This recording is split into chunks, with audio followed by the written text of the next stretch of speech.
Yeah, recording in progress. Okay, so I tried two computers, and on one computer the password didn't work because I just moved here, and for some reason it didn't work on the second computer, and the other computer there was something playing in the background and I couldn't turn it off. So thank God I have an iPhone. Yeah, So nice to meet you online. How are you? pretty good. How are you? I'm good. I just came back from the park. So uh but I usually keep my commitments. I don't, just because it was a nice day I didn't cancel. So let me see my call. Okay, Mike, why don't, instead of me accessing LinkedIn, let's just get to know you. Mike, so you're in Iowa, is that it? hmm Yeah, Okay. I live in this little tiny historic town of LeClaire, Yeah. Iowa. Yeah. That's where they do I think the only thing that they know, well, it's known for is that show American Pickers is filmed here. Okay. And then also, Okay. it's right along the Mississippi River. Okay. How was the weather today? Nice? About 45 degrees Oh my and gray. God. Oh, Yeah, it was 60. It was 64 here. That's why I was at the park sunbathing. oh, 64 would be So 64 would be perfect. would yeah, yeah. Too bad you're not here. You should come visit someday. Did you ever come to California? No, I never have. I've worked a lot on films from California, but I've never been there. Oh, okay. Okay. Well, good to know. So it's something you can do in the future, I guess. hmm So you are a producer of music or film? Yeah, both. I've been Both. doing. I've been producing music for record and film for almost 30 years. Oh, okay. Yeah. So you do like soundtracks. hmm Yep. Wow. So was it the friend who produced the movie who asked you to compose something for the movie? You mean as far as As how it all I, started? yeah, yeah, I started being in. I sang or played guitar in bands, like yeah, rock metal bands. yeah. Toured around, and then that's how I got into recording. Was producing our own records, and then I started working mixing and mastering for other record labels. And then one day, this film director from Germany called and said, he wanted me to do music for his film. So I did that. I'd never thought about doing that before. And then I've And been, he has said yes, I'll take it. yeah. I mean, this was when I first started, and it's been like 25 years since then. So um, I've just been doing music for film ever since. And I still release records and produce records for other people. That's awesome. That's awesome. So he led the path for you. Yeah, because otherwise I would have never would have thought about getting into doing music for film or TV. What was your first idea for career? I just wanted to be a rock star, but that Oh, doesn't rock star. but that doesn't Okay, pay so the you play bills. the guitar? Did you ever Yeah. play the guitar? Oh Oh, yeah. okay, okay. So you can still play, I mean, Yeah. the guitar. Yep. although although playing in a club nightly is very tiring after a Yeah. while. It seems like something, when you're young, that would be a great thing. But then after a while, it's like Yeah. you get tired of sleeping in trucks and floors, and then it's like I'm older, I need nice hotels, to sleep in, and it's these days it's just hardly worth the money, you know. Oh yeah, of Everything. course, of course. So after paying all your expenses, you end up with only a little bit of money, not much. Yep. Yeah, When I, like 20 years ago, I used to tape bands and everything, and they didn't make any money. I mean, they got paid maybe $300 for the night, but after paying, like you said, the equipment and the transportation and everything, they barely had enough left to share between Yeah. the band. Right. So they did it mostly for the fun of it. Yeah. You wouldn't want to rely on it to For a live off living. of. You need to have a Yeah. day job. And, Yeah. and So for years and years, I've always thought, God, it'd be great to do music full time and, quit my day job. Well, now I'm at an age where it's like, I would never quit my day job. Just show up and, it's like, I like having health insurance and a nice retirement. So okay. So you do have a day job. mhm. I work, Okay, okay. I work for a company that makes, metal for, aerospace and Boeing. So Oh, that's like engineer. You're on the engineering side. I'm a quality advisor. Okay, okay. Yeah, that's a good environment. I mean, like you can work for SpaceX one day. Yep. Who Actually, we knows? make the job where I work. They make parts for SpaceX. Really? Yeah. Interesting. Send a Yep. letter to Elon Musk and tell him you're one of a kind, and he'll hire you. Yeah. He Yeah. doesn't care. He doesn't care about degrees, and he doesn't care about any of the standard um, things that other employers ask. He just want to know if you have a logical mind and if you can solve problems.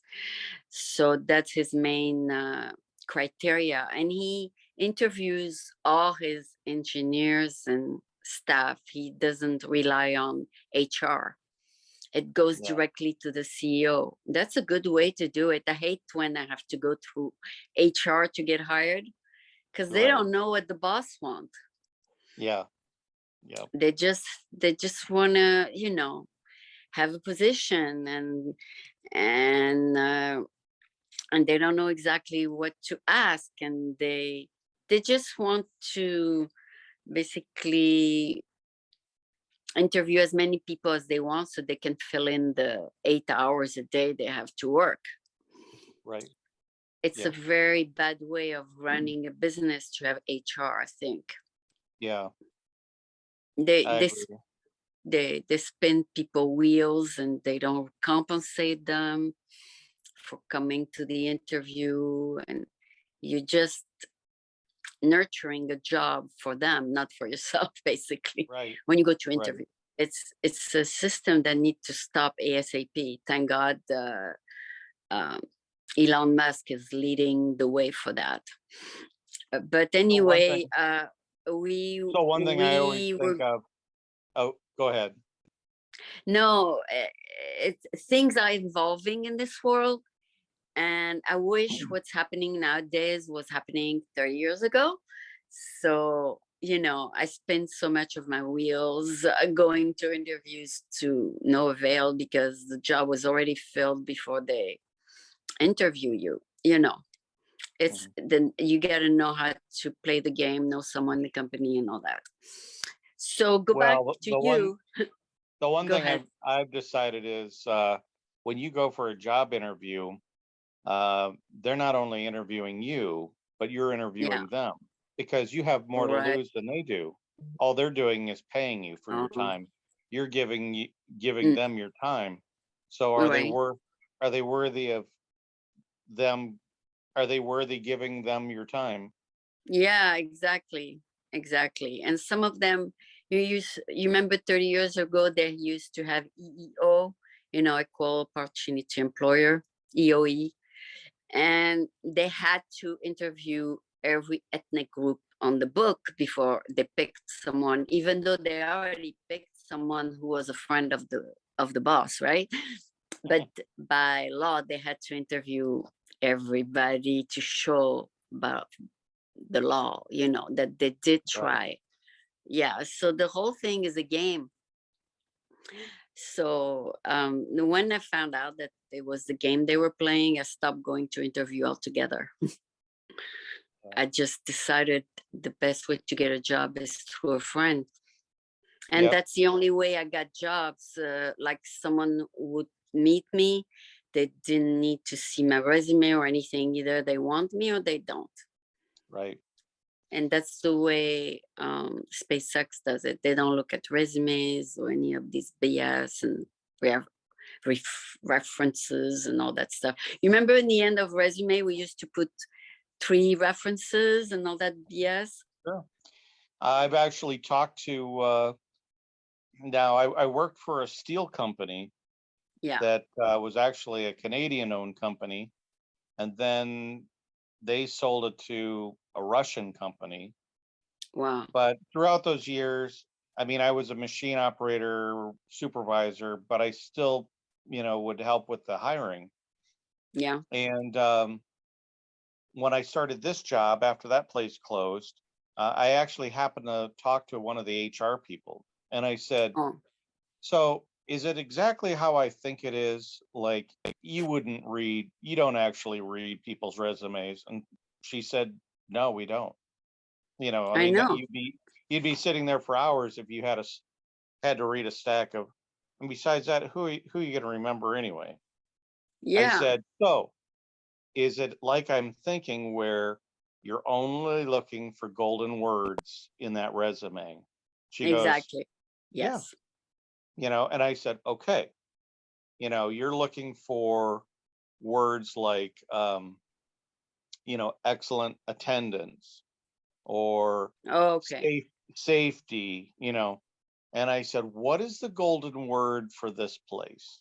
She goes, Oh, well, big companies, it kind of goes in different waves of different, you know, so the word, the two different golden words that they want to see on a resume, regardless of hmm what you've ever done or where you've ever worked, yeah. What are the one golden words?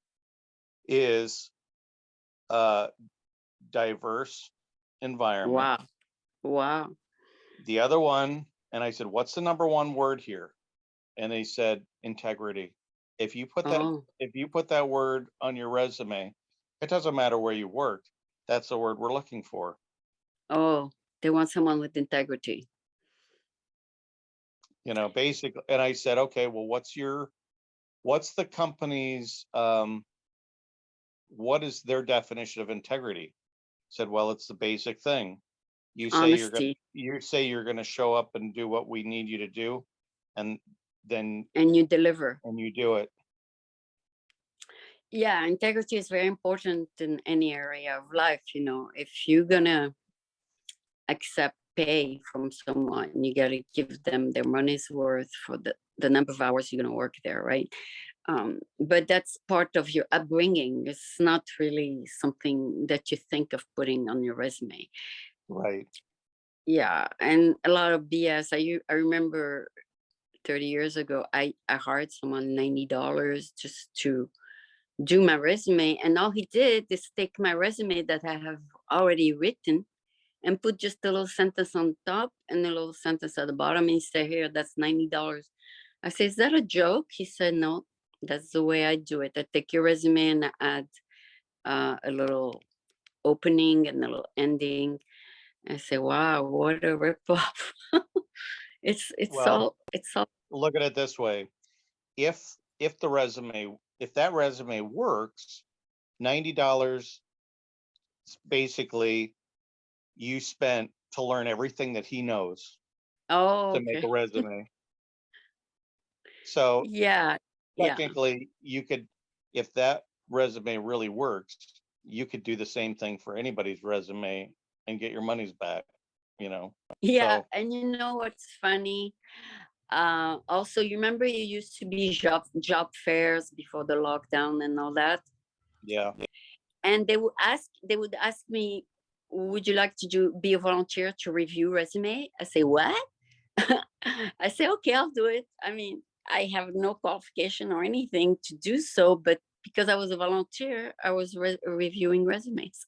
It's just how the pieces of the puzzle fall into place. If they need you for something, they'll take you. They don't care if you can do it.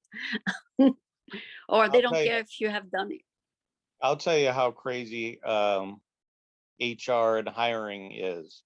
So when It I started is. this, so when I started this job about 7 years ago, I had put in several resumes because it's like I heard, well, there's so many people trying to get on. There's like always 5,000 resumes. Yeah. Well, I happened to get on through some connections. Yeah. Well, about a year after I was hired, I got two rejection letters saying, sorry, we're not hiring. Oh, okay. Then about 2 years later, and I'm still working here, Mm. the phone rings, their hiring calls and said, are you still interested in a job with us? And I said, I've been working there for about 4 years now. Oh, so they had no, that's how, They didn't even know. They didn't know. that's why, after experiencing that, the whole HR system is so messed up. Yeah. There's no, there's no reason to ever take any of it personal. Oh, It, yeah, yeah. It's the some of those new startups, they don't have HR anymore. They just hire directly from the person who needs them. yeah, Like if you are the CEO of a company, you would just say, okay, come on in, tell me your story. If you like them, you hire them. It's as simple as that nowadays. yeah, So the all HR just fading away, thank God. yeah. uh, so I'm glad it's moving in that direction. So Um, what did you end up doing then for for for well, work? I because I didn't like to go, like I said, through the interview process, I decided to just be on my own, self-employed on sales, and this way I don't have to report to anyone, and I don't have to go through HR. I was basically self-employed, and and then I was still producing my show in the local studio here in San Francisco, and I still do. They're reopening in May, but for the past 2 years, I've done a lot of Zoom. That's what Okay, they told us to do. I mean, they advised us to do if we wanted to keep our show going.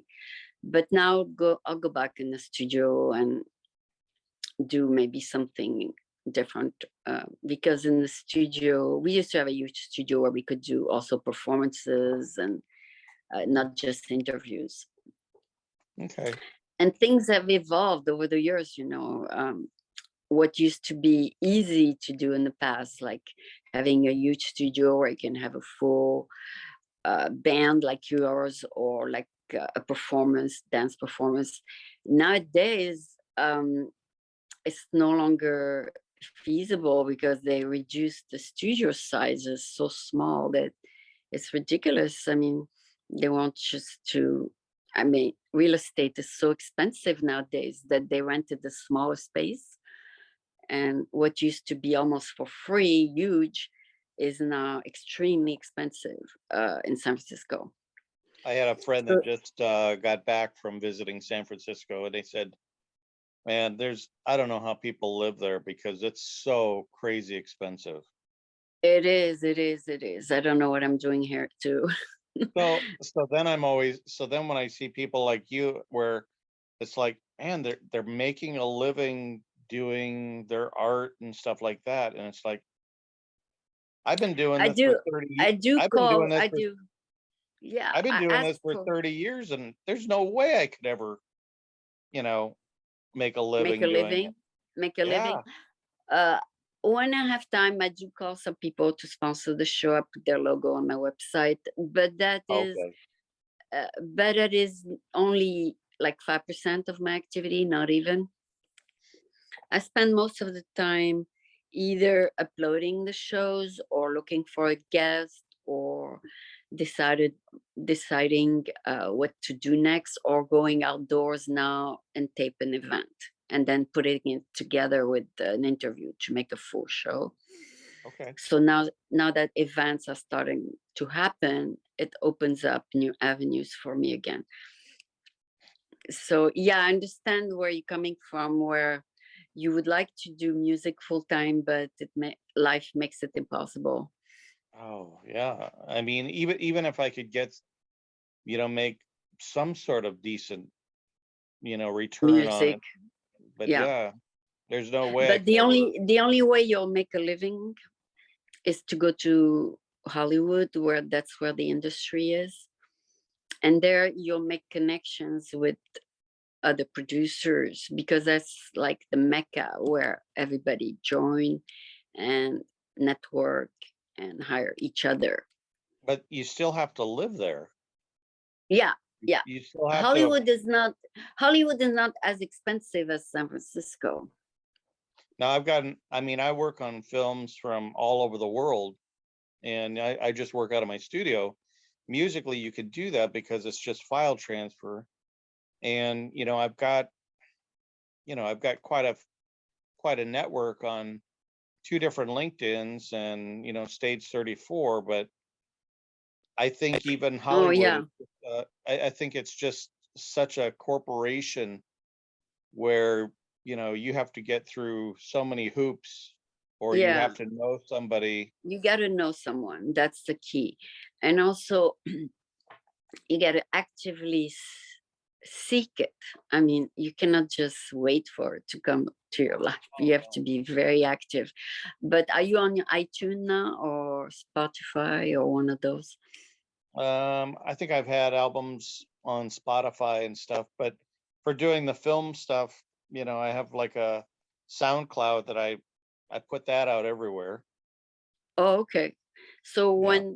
when you approach someone, let's say in Germany, uh, and say, "Oh, I heard you making a movie. Would you like to hear a soundtrack of mine?" And you send them a sample. Yep. Or Yeah. I'll So ask you, them. Usually, I'll find films that are in kind of pre-production, and then I'll find out.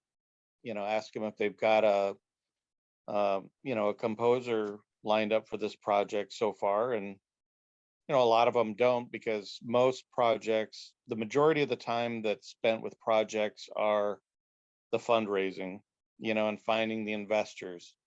So a yeah. lot of times I'll get offered to do a film and then say, yeah, we definitely want you to do the film. And then I won't hear from them for another 2 years. And I've forgotten Wow. all about them. And it's okay, we finally got investors to do the film, and I'm like, who are Yeah, you yeah. again? One time I worked for 2 years, like you said, raising money for a movie, and you have to send the paperwork to the investor, and then you have to convince them to invest. And I made good money, like it was like 25 years ago. I made good money doing that, but just for one film, it was working full time, 8 hours a day to raise the money. Mhm. It's Right. not as it's not what people see on the screen. They think it No. happened like that. It's like there's 2 years of work behind it before we even get Right. started. Yes. Yeah. And that's And why I try to people, I try to network with so many directors and producers, because just finding the projects that happen to be at the right timing, of them needing you. That's, a lot of people, how many films do they do in their career? You know, yeah, most of the time, like I said, they're spent fundraising. And so, you've got to network with so many people so that the odds of somebody having a project, ready to free to work on is there. like 1 out of 10 doesn't raise the money because they tried Right. it, so it ends up in a drawer and nobody Yeah. produces it. Yeah. And that's the name of the business, unless you have friends who are very wealthy Right. and they fund the whole project. But like I said, even to have friends who are wealthy, you got to go out there and meet them. Yeah. Yeah. So anyway, that's something you might want to consider, to move to California. uh, I don't think that's gonna happen. No? Way too expensive. Mm. How much is a one bedroom in Iowa? So I bought this house. Um, it was it's like a ranch style. It was a 3-bedroom home. It's totally redone, gutted and redone. It's a corner lot, 2-car garage. I bought it for a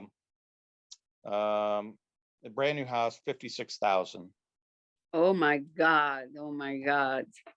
So in California, this house would probably be worth Two almost a million, million almost a million. So I mean, at least. At there's least. no way, after living here, not only that, but how much are you Yeah. paying for gas out there? Oh, it's extremely expensive. Over $5. Yeah. See, gas here is expensive at 378. Yeah. Here it's a lot more. And so I live 15 minutes away from an airport anywhere I want to go. So Oh, okay. I would never live there, but it would be way cheaper to fly out there a few times a month than it would ever be to live out there. Oh, okay. You can also connect with people on Zoom, right? Oh yeah, yeah. Yep. You don't have to fly there. But of course, if you want to take a trip that will get you out of the house, Yeah. and then you can Yeah. go network. And then networking, I heard in LA, if you don't network, nobody knows you. You got to network daily. Oh yeah. Day and night. I mean, when I'm not in the studio, I'm or at work, that's what I'm doing. And Network. I think these days it's a lot easier because Zoom made it a lot easier to have meetings with people. Really? Yeah. Yeah, that's I mean, that's what true. everybody That's true. does. I do miss networking in person though. I mean, I used to meet like at least 50 people a week, and now it's just like very little. But they're reopening in May, so that's the good news. That's good. So, yeah, so I don't know if you guys had a lockdown in Iowa. We didn't. We never No? did. I mean, we had Oh, the mask thing, but but not the we never lockdown. did.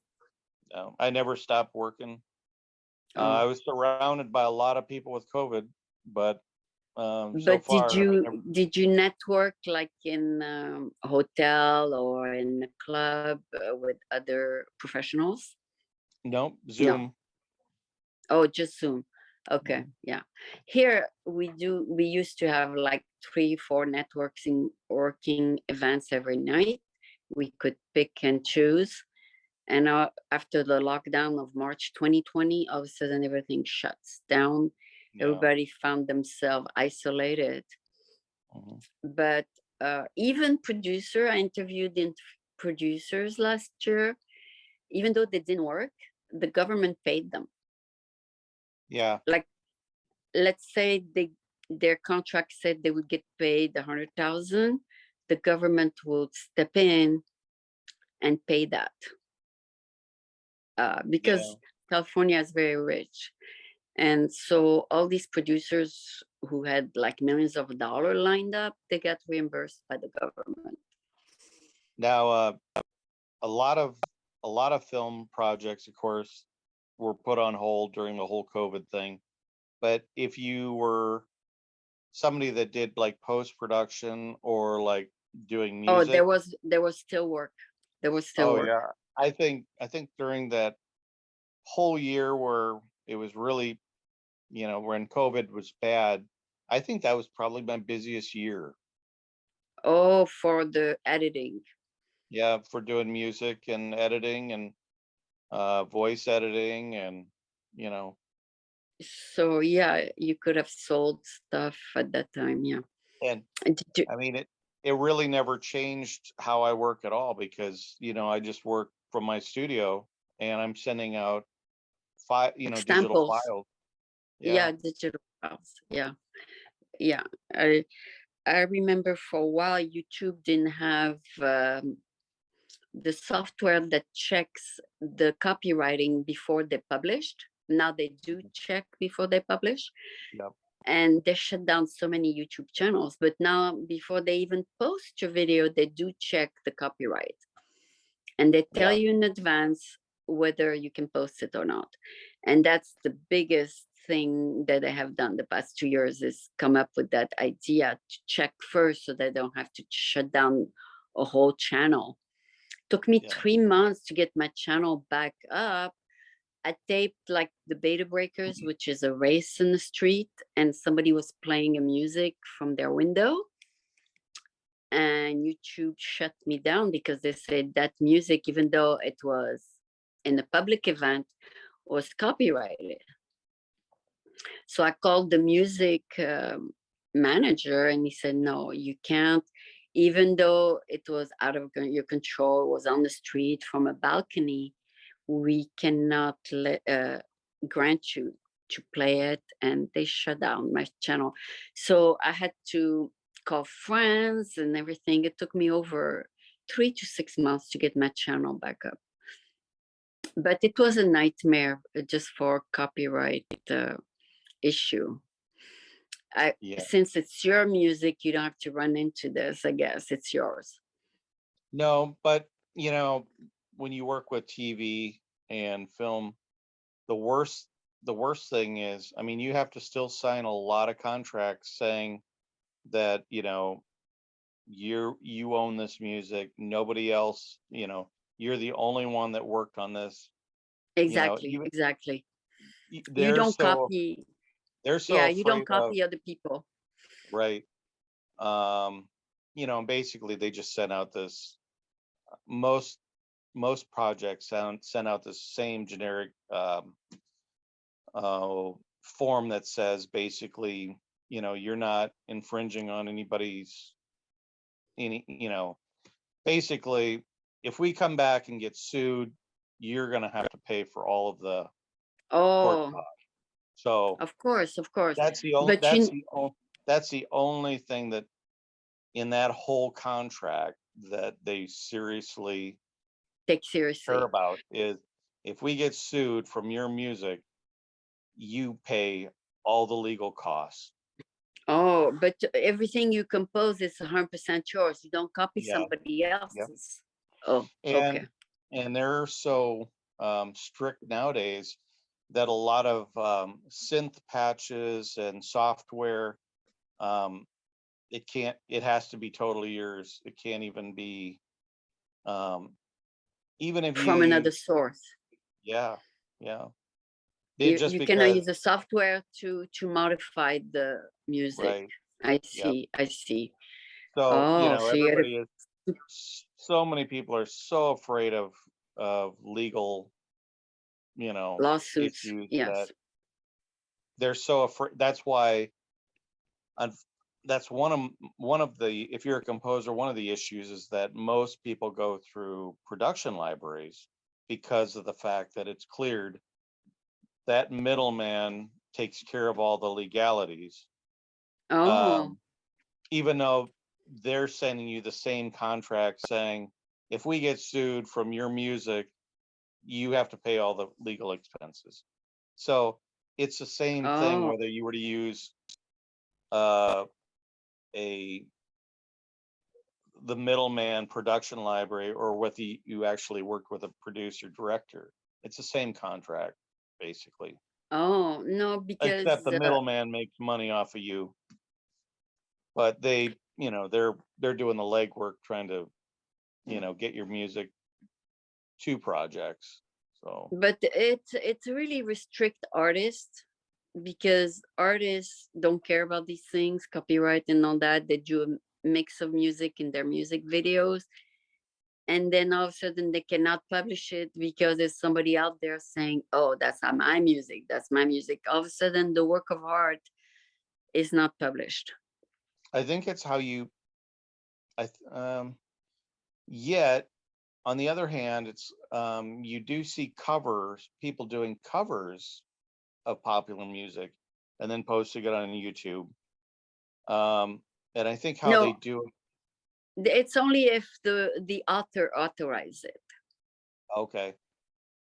Yeah, sometimes I post something and they say, "Oh, your music, let's say it's an old music, 30-year-old song, but the author is authorizing you to play it." So that's really good because then they allowed to run advertising on my video, Yeah. and the author benefits from it, the Good. composer. So if the author say yes, she can use it, then YouTube say yes, you can use it. It's between all three of them. Mhm. It's a three-way contract kind of thing. Me, the composer, and YouTube. YouTube has to be cleared because they get lawsuits.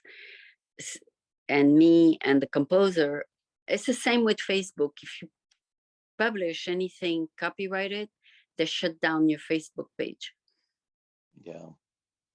Yeah. I used to have a Facebook with 5,000 friends. They shut it down, and I decided not to use Facebook anymore, and because they No. shut you down for any reason whatsoever. Yeah. If you're an artist, you definitely don't want to use Facebook. Originally, the reason why I got into Facebook was because of the groups. You Oh know, yeah, yeah. where if you put in, I mean, I had you know, hundreds of filmmaking groups from all over the world, and you know, each one of them potentially, you know, could have anywhere between 5 and 50,000 members in this group. They're all new potential um, a Customers. market for you, Yeah, you yeah. know. But even them, you know, they're The so the spammy, and yeah. it's just The only person that doesn't give me any trouble is LinkedIn. yeah. LinkedIn is what I use the most. Yeah, because they never bother me, they never go after me, they never shut me down, knock on wood. Mhm. Because I have like 15,000 now. But Facebook and YouTube, they shut me down. I mean, and also because the CEO of Facebook got sued for copyrights infringements. And so now they're very, very careful. Yeah. The thing about YouTube is that, you know, when you put your stuff out on Facebook or on YouTube, it's going to get stolen anyway. You know, I mean, Oh, so yeah, regardless how the strict they want to hackers, be, yes. you know, I mean, no matter how strict they are, if you want something, you can get it. You know, you can take it. Yeah, my Facebook account got hacked. I mean, like 20 years ago, they used to hack all the Facebook, especially in China with fake picture ID. Yeah. Now Facebook have found a way to track these people. Uh, but that's a whole subject in itself, Yeah. security and all that. Yeah. Uh, oh, sorry about that. That's the way it is when you use your iPhone to record a show. But it was interesting to talk to you because I can see from your point of view what you have to go through as a producer, and also me as a producer artist. I have to now restrict myself in how much I can do or not do. I used to produce a lot of music videos. Now I can't. I'm afraid to infringe on people copywriting.